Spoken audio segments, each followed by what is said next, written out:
Entonces, la charla de hoy se titula Cambio climático, incertidumbre y el principio precautorio. Y a modo general me gustaría partir con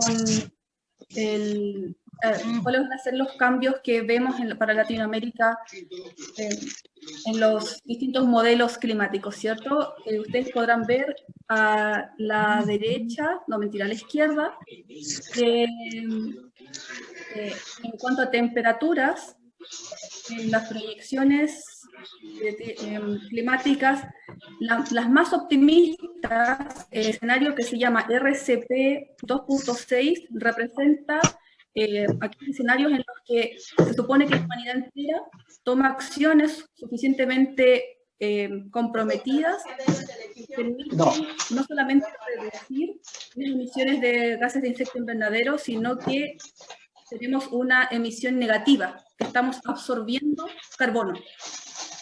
E incluso en ese aspecto podemos ver que a nivel global la temperatura en nuestros países latinoamericanos va a aumentar como mínimo 0,5 grados y más o menos cercano al 1,5, y en el peor de los casos podríamos tener aumentos a nivel, en cuanto a temperatura, de 5 o 6 grados, especialmente en la parte central de Sudamérica.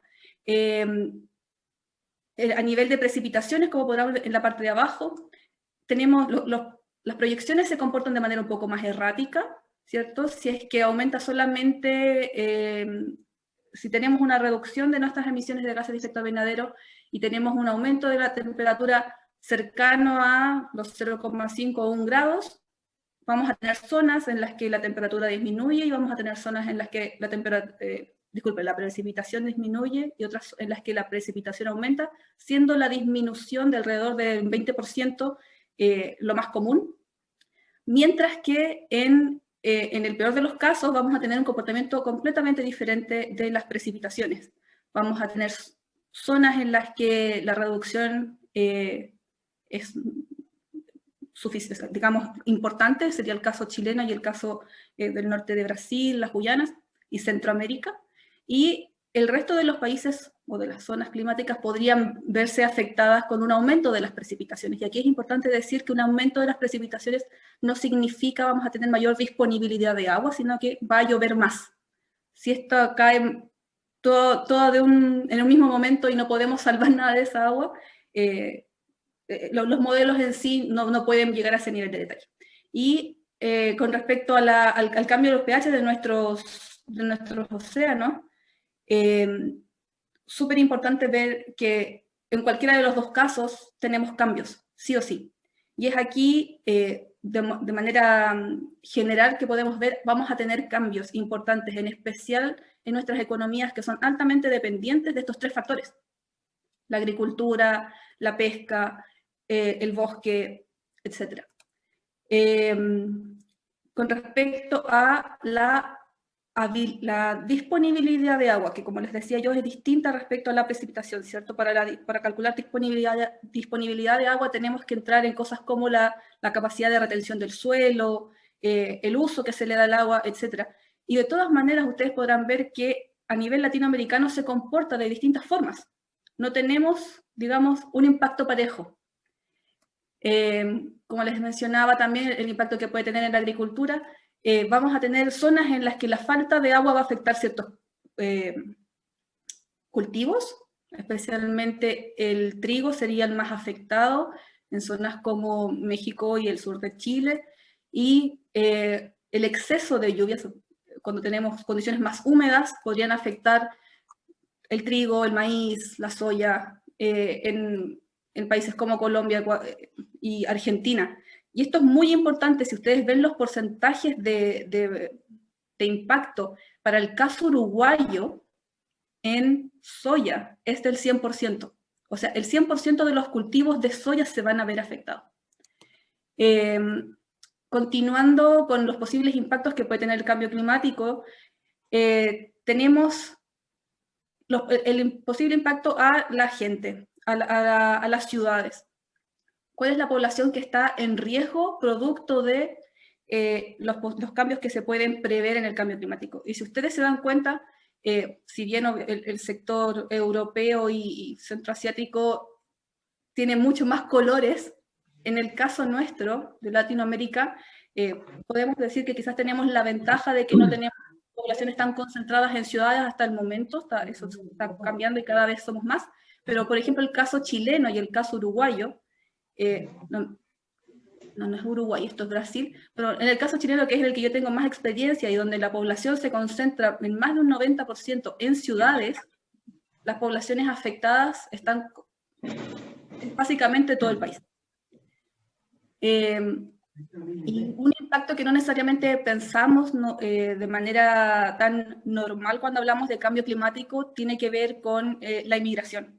Entonces, el hecho de que en el Guatemala en el año 2014 haya sufrido una gran emigración de su población, especialmente de su población rural, y que esto se relacione a fenómenos extraños del niño y de la niña, nos permite del cambio, de lo que significa el cambio climático y lo diferente que va afectando a cada uno de los países. Y esto es sumamente importante de reconocerlo. Yo no sé si fue posible distribuir el documento que redacté previo a la presentación, si no lo podrán ver después. Pero el cambio climático finalmente es un problema global y tal como mencionó Aymara anteriormente, que tiene consecuencias locales. Y el problema uno de los grandes problemas del cambio climático y de esta consecuencia a nivel local es que no podemos copiar soluciones. Tenemos que adaptarnos nosotros y ver qué nos sirve. Y es ahí cuando tenemos, como países latinoamericanos, experiencia. Ese figurete necesita un cachetadón para que aprenda a respetar. Sí, Romel, ¿puedes cerrar tu micrófono? Damare, ¿puedes ir a las propuestas? Se te está yendo el tiempo. Bueno, es que yo no hice mayores propuestas en términos de... Perdón, a lo del principio precautorio. Sí. Bueno, termino la idea. O sea, el nivel del impacto local nos lleva a la necesidad de trabajar y adaptarnos de manera local.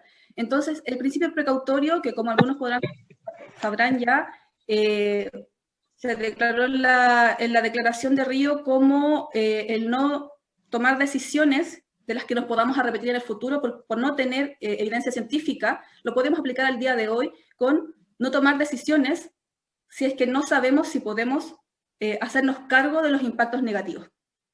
Entonces, ¿qué es lo que finalmente yo de manera personal considero es necesario que empecemos a trabajar como países latinoamericanos? Primero es reconocer esta diferencia entre lo que son las medidas blandas y las medidas duras.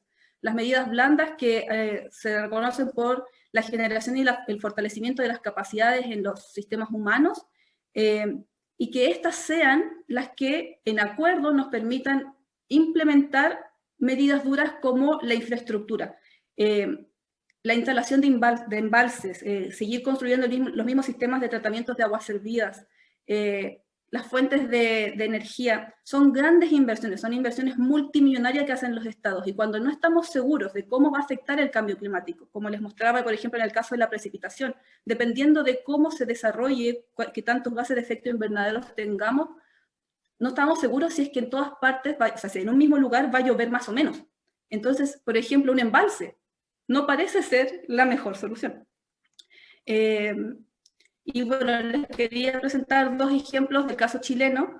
El primero, que llega muy de cerca, especialmente a la gente que está en Arica también, el caso del embalse Chironta. Es un embalse que está siendo construido desde ya, en la ciudad de Arica, es una de las ciudades más áridas del mundo y una de las ciudades en Chile que cuenta con menos datos para hacer modelos climáticos. Entonces, realmente no podemos proyectar el futuro si no tenemos datos del pasado. Y se está haciendo esta inversión multimillonaria que no sabemos si efectivamente va a poder ser útil en su vida que se proyecta de 50 años, 50 a 100 años. Y lo otro es una idea que hace mucho tiempo viene dando vuelta en Chile, que es la implementación de una carretera hídrica. Llevar agua del sur de Chile, que es donde más llueve, hasta el norte de Chile, que es una zona árida. Pensar en estos proyectos, que son proyectos que destruyen ecosistemas, que no son flexibles, no los podemos cambiar, no los podemos adaptar, en un contexto de cambio climático de alta incertidumbre, donde especialmente las precipitaciones no son certeras, no podemos tampoco determinar cuál sería la capacidad que necesitamos para poder hacer uso de esas precipitaciones si es que llegase a llover más. Es para mí una falta al principio precautorio, y es algo que me gustaría dejarles a todos ustedes aquí el bichito en la cabeza, que es algo que necesitamos poner en la mesa y que los ciudadanos empiecen a reclamar. Necesitamos ser ciudadanos activos y cuestionar las decisiones que toman nuestros representantes.